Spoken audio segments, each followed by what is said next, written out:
everyone, welcome back to our channel. We're the Dawnties. My name's Rochelle. I'm your favorite Donna. And today we're going to share with you our top 3 favorite books that we read in February. February.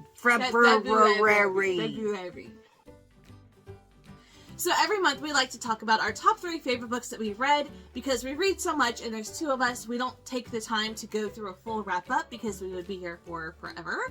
So we just share our top 3 of our top favorites. Because I had a lot of favorites this month. I had trouble choosing 3. So we're going to go through that, share with you what we enjoyed. But if you want to find out like what everything that we're reading, you can follow us on Goodreads, which is always listed down below. And we post everything on there every time we read and rate a book and things like that. So, yep. Okay. Do you want to start? Okay. I'll start with The Crash. Yes. So, it's Frida McFadden. I know you either love her or hate her. Here, we love her. We do. It's they're easy to read. They really are. They go quick. Yes. They're easy reads. I enjoy Frida McFadden. Yes. I really do. And in this one, this girl is 8 months pregnant. She's all alone. Her parents are gone. It's just her and an older brother who lives about an hour and a half or so away. And he's like, hey, come visit me. Come stay with me for a little bit. So she's like, okay. So she leaves to go stay at her brother's house, but she doesn't realize that there's a snowstorm coming.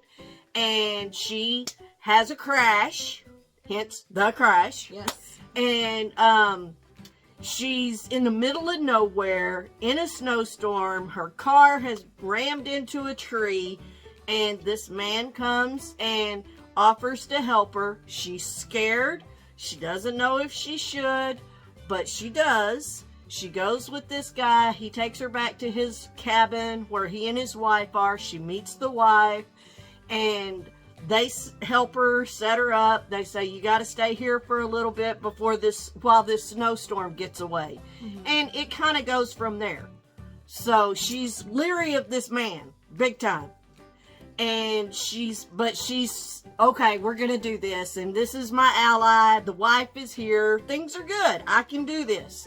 And then it goes from there. And I really enjoyed it. I did. I liked it. I read this one too. Now, this one is like one of the few books that I have read that I didn't read the synopsis. Frida McFadden, new book, I want to read it. And I went into it blindly and I had no idea what the synopsis was, what the main story was. I was pleasantly surprised and, of course, couldn't figure out the twist. I could never figure out the twist. So even if I try. One day you'll get there. One day you'll get there. So yeah, I recommend that one too. And it is on Kindle Unlimited as well. The first book I want to talk about is called I Who Have Never Known Men by Jacqueline Hartman. This, I think, was published in the 90s, and this is probably the closest to a classic I have ever read voluntarily.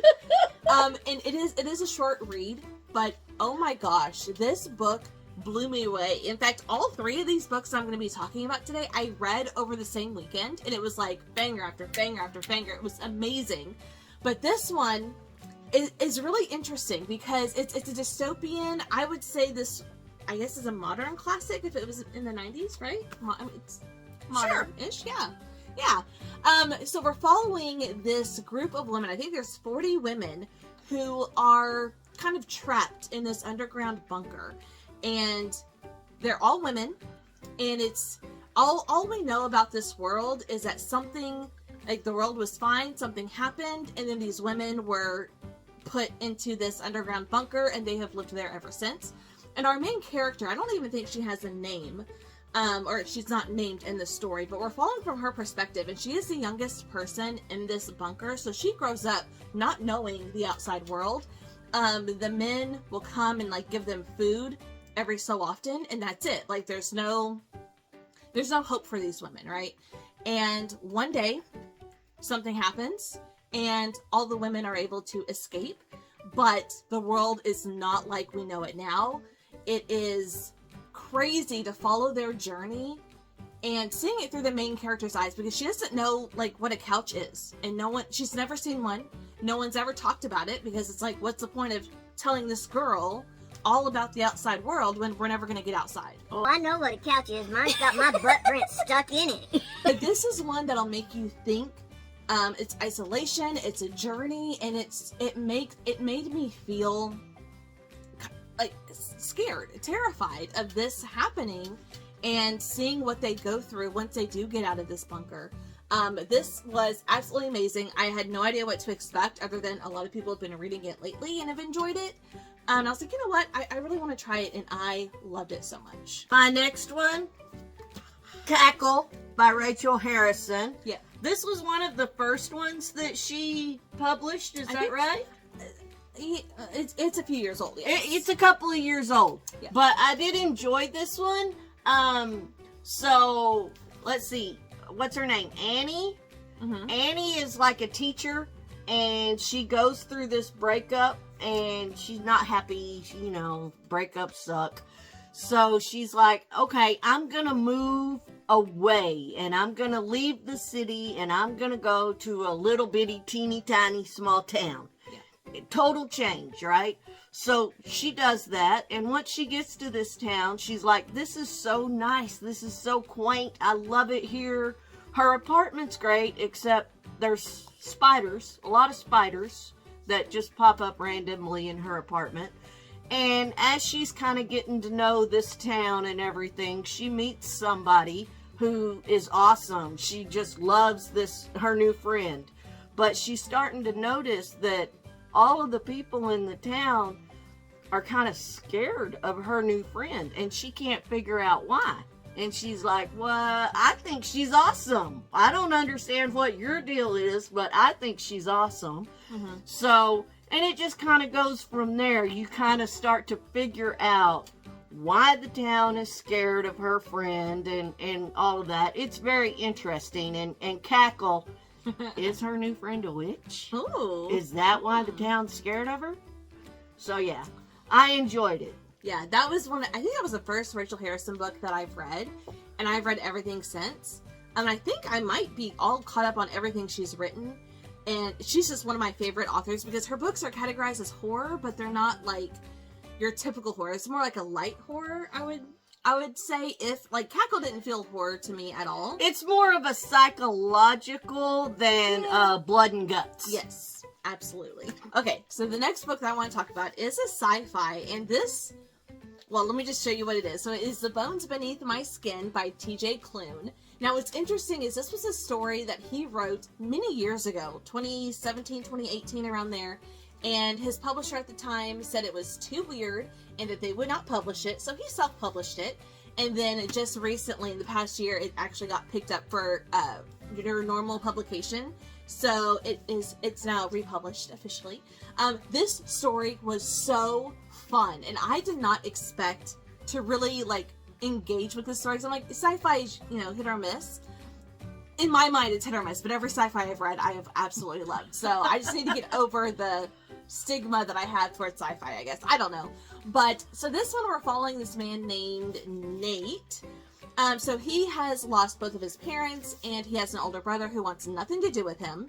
He is actually a journalist, I believe a journalist in New York, and one day he loses his job. So he decides to go to the family cabin that he has inherited from his parents' passing. And it's like, you know what, I'm going to escape. I think it's in Oregon or Washington, somewhere around there. I'm going to go escape, try to figure out what to do next, right? So he goes there. And whenever he gets there, there is a man and a little girl that are squatting at his family cabin. And the story goes from there.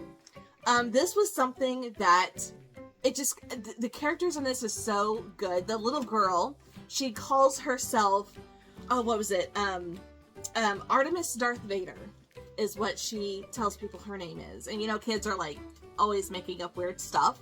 I think she's 9, maybe. I don't think, maybe 9 or 10 is her age range. And it's these two men, and we find out, what's going on with this man and this child. They're not related, but it makes you wonder, what situation got them into this place where they're hiding out in an abandoned cabin. And so yeah, this was so heartwarming. I cried twice during this book, which it takes a lot for a book to make me cry. And I cried twice, and I absolutely loved it. This is one that I don't think is too weird. I think this is amazing. And it actually says, there's nothing more human than a broken heart. I loved it so much. So, my next one is Nettle and Bone by T. Kingfisher. And I really liked this one. Mara is like the third born princess in this kingdom. And her older sister, the firstborn princess, gets forced into marriage with this king from another kingdom. And she's just a broodmare.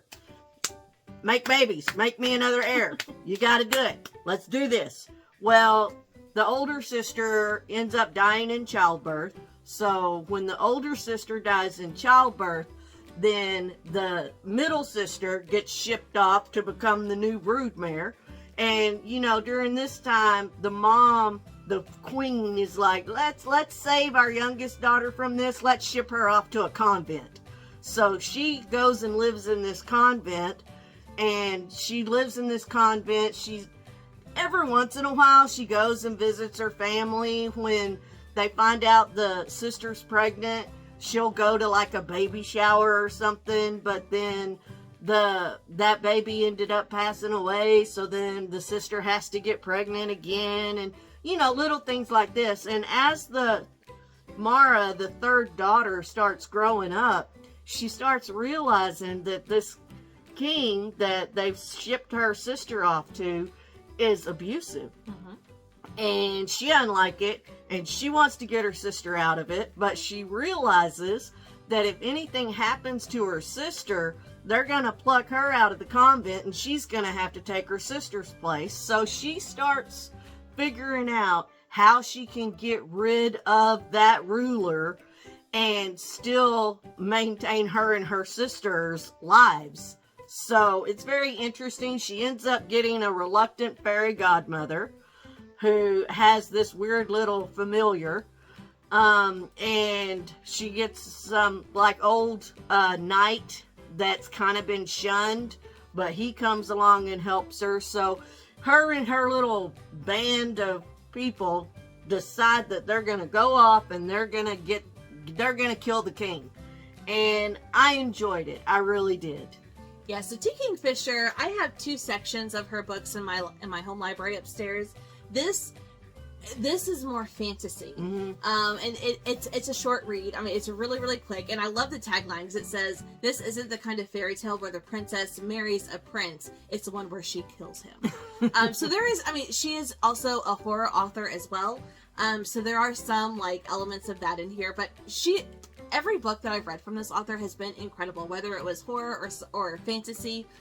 She's just amazing. I really enjoy it. Yeah. All right. So my last one that I want to talk about is called First Time Caller. Long time listener. By P.K. Forrison. Every time. So this one was another one that I was kind of hesitant about. I have read from B.K. Forrison before. I read a trilogy, the Lovelight Farms trilogy, or is it 4 books? I've read those. And I really enjoyed them, but I was like, well, I don't know. This is like it's a little bit different. So I read this because obviously it's Valentine's Day was February, so it's all pink, and I thought it'd be really cute. I fell in love with this one too. This was another banger. So we're following Lucy. She has a daughter. She is divorced. Her husband lives next door. They're co-parenting their child, and her child, I want to say, is like 12-ish. She's like preteen age. And the book opens up with her on the phone, the daughter on the phone with a man, like late at night. The mom walks into the kid's bedroom and is like, "What are you doing talking to my daughter?" And she grabs the phone and blah, blah, blah. Turns out she was talking to the man at the radio station because Aiden, our mailman character, he runs this love hour show that happens at night. It's called Heartstrings. So it's kind of like You've Got Mail, only phone call instead of emails? Yes. Okay. Yes. Okay. So, I see where you're going. I figured this one out already. Yeah, it is inspired by that. Okay. Sleepless in Seattle. is what's inspired it by. Not you don't know. But Same. very They're all the similar, same. So she gets on the phone. She realizes she's actually live on air. This segment blows up. So the radio people want to get this mom who just randomly went off on this dude on air, and come in to do segments and like answer people's love questions and try to get her on a quest to find love, because the daughter's like, my mom needs a man. She needs a boyfriend because she's all up in my business and she never does anything for herself, and she doesn't date, she doesn't do anything. So that's what kind of sparks this little experiment of her going on different dates and then reporting back to the people of Baltimore listening to this show. And of course, you know, it's a romance, you can kind of guess what's going to happen. But this was so fun, this was so different, and I loved the radio aspect. And I listened to this on audio as well while reading with it, and you have like those distortions of, it feels like you're listening to a radio show through the radio. It's just really, really cool. I really enjoyed this one. Another hit. Like, I had 3 hits in a row. I was like, I can't lose. Like, everything I'm reading is amazing. So yeah, these were our favorite books that we read in February. So leave a comment down below. Let us know if you have read any of these, or what was your favorite book that you read in February. I would love to know. And if you have any recommendations for us, based on what we liked this month. Tell us what we should read, y'all. We're always looking for something to read. Always. That's going to do it for us today. Thank you guys so much for watching, and we'll see you in our next video. Bye.